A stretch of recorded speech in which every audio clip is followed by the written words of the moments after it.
Le Théétète de Platon, dialogue sur la science suite. Socrate. Revenons à ce que je voulais prouver tout à l'heure. Si la syllabe n'est point les éléments, ne s'ensuit-il pas nécessairement qu'elle n'a point ces éléments comme partie d'elle-même, ou qu'étant la même chose qu'eux, elle n'est ni plus ni moins connaissable qu'eux? Théétète, j'en conviens. N'est-ce pas pour éviter cela que nous avons supposé différentes des éléments? Si. Et si les éléments ne sont point partie de la syllabe, peux-tu citer d'autres choses qui soient partie de la syllabe sans cependant en être les éléments? Non, pas du tout. Si en effet Socrate j'accordais que la syllabe a des parties, il serait, je pense, ridicule de laisser de côté les éléments pour aller chercher des parties d'un autre genre. Il résulte donc indubitablement de ton affirmation présente que la syllabe doit être une forme unique et indivisible. Il semble. Or, ne te souviens-tu pas, cher Théétète, que nous avons admis qu'il n'y a qu'un moment, comme une chose bien dite, qu'on ne saurait rendre compte des premiers principes dont tous les êtres sont composés, parce que chacun d'eux pris en soi et par soi est exempt de composition, et qu'il n'est même pas correct en parlant de lui appliquer les termes d'être ou de ceci, parce qu'ils expriment des choses différentes de lui, étrangères à lui, et que c'est précisément la cause qui fait qu'il est irrationnel et inconnaissable. Je m'en souviens. Y a-t-il une autre cause, ou est-ce la même, qui fait qu'il est de forme simple et qu'il est indivisible? Pour moi, je n'en vois pas d'autre. Il ne paraît pas en effet qu'il y en ait une autre. Dès lors, la syllabe ne se range-t-elle pas dans la même forme que lui, s'il est vrai qu'elle n'ait pas de partie et qu'elle soit une entité unique? Assurément. Si donc la syllabe est une pluralité d'éléments et une somme dont ces éléments sont les parties, les syllabes et les éléments sont également connaissables et exprimables, puisque nous avons vu que toutes les parties sont la même chose que la somme. Certainement.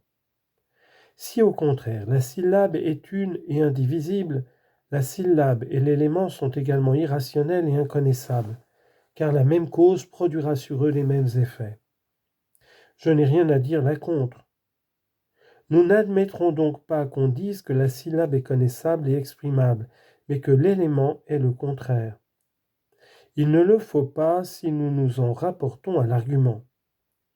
Mais si tu entendais dire le contraire, n'inclinerais-tu pas à l'approuver en te rappelant ce que tu faisais lorsque tu apprenais à lire? Qu'est-ce que je faisais? C'est qu'en apprenant à lire, tu ne faisais pas autre chose que d'essayer de distinguer les éléments, soit à l'œil, soit à l'oreille, en considérant chacun d'eux seul et en lui-même, afin de n'être point embarrassé, quelque place qu'ils occupent dans la prononciation et dans l'écriture. Ce que tu dis là est très vrai. Et chez le maître de sitar, la perfection de l'apprentissage n'était-ce point de pouvoir suivre chaque note et de dire de quelle corde elle partait? Et ce sont justement là, tout le monde le reconnaît, les éléments de la musique. Ils ne sont pas autre chose. Si donc il faut juger de tout le reste d'après notre propre expérience des éléments et des syllabes, nous dirons que le genre des éléments se prête à une connaissance beaucoup plus claire et plus décisive que la syllabe, si l'on veut saisir parfaitement chaque enseignement, et si quelqu'un soutient que la syllabe est connaissable et l'élément naturellement inconnaissable, nous croirons qu'il plaisante, qu'il en ait ou non l'intention. Parfaitement. On pourrait d'ailleurs, ce me semble, trouver d'autres arguments pour le prouver. Mais prenons garde qu'il ne nous fasse oublier ce que nous nous sommes proposés d'examiner, ce qu'on entend quand on dit que l'explication rationnelle s'ajoutant à l'opinion vraie forme la science la plus parfaite. C'est ce qu'il faut voir. Eh bien, allons, que veut-on nous faire entendre par ce mot d'explication? Il me semble qu'il signifie une de ces trois choses. Lesquelles? La première est de rendre sa pensée sensible par la voix au moyen des verbes et des noms, en peignant son opinion dans le courant qui sort de la bouche, comme dans un miroir ou dans l'eau. Ne crois-tu qu'une explication, c'est quelque chose de cette sorte? Si, En tout cas, nous disons que celui qui fait cela explique. D'un autre côté, c'est une chose que chacun est capable de faire plus ou moins promptement. Il peut faire voir ce qu'il pense sur n'importe quel sujet, à moins qu'il ne soit muet ou sourd de naissance, et ainsi l'opinion droite apparaîtra toujours chez eux où elle se trouve liée à une explication, et il n'y aura plus de place nulle part pour l'opinion droite séparée de la science. C'est vrai. Cependant, n'accusons pas à la légère l'auteur de la définition de la science que nous examinons de n'avoir rien dit de sensé. Peut-être en effet n'est-ce point ce qu'entendait son auteur. Il peut avoir pensé que c'était la capacité, quand on demande ce qu'est une chose, de répondre à la question en énumérant ses éléments. Par exemple, Socrate. Par exemple, Hésiode, parlant du chariot, dit qu'il est composé de 100 pièces de bois. Je ne pourrais pas, moi, les énumérer, ni toi non plus, je présume. Mais si l'on nous demandait ce que c'est qu'un chariot, nous serions contents si nous pouvions énumérer les roues, les cieux, le dessus, le rebord, le joug. Certainement. Mais celui qui nous ferait cette question penserait que nous sommes aussi ridicules que si, interrogés sur ton nom, nous répondions en l'épelant par syllabes, et nous nous imaginions, parce que nous avons une opinion droite et que nous donnons l'explication que nous donnons, que nous sommes des grammariens et que nous connaissons et énonçons comme des grammariens pourraient le faire l'explication du nom de tes et tête. Il dirait qu'il n'est pas possible de donner l'explication scientifique d'une chose avant d'avoir fait l'énumération complète de ses éléments en y ajoutant le jugement vrai, comme nous l'avons déjà dit précédemment. Nous l'avons dit en effet.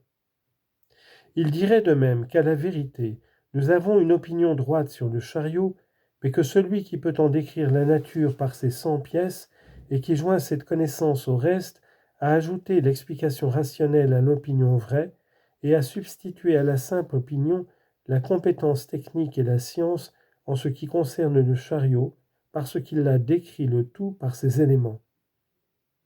Cela ne te paraît-il pas juste, Socrate ? Te paraît-il juste à toi, camarade, et admets-tu que la description d'une chose par ses éléments en soit une explication, tandis que la description par syllabes ou par de plus grandes unités encore n'explique rien? Dis-moi ton avis là-dessus afin que nous l'examinions. Oui, je l'admets entièrement. Est-ce parce que tu penses qu'un homme quelconque est savant sur une chose quelconque quand il juge qu'une même chose appartient tantôt au même objet, tantôt à un objet différent, ou que le même objet a comme partie tantôt une chose, tantôt une autre? Non, par Zeus. Alors tu oublies que c'est précisément ce que vous faisiez, toi et les autres, quand vous commenciez à apprendre vos lettres.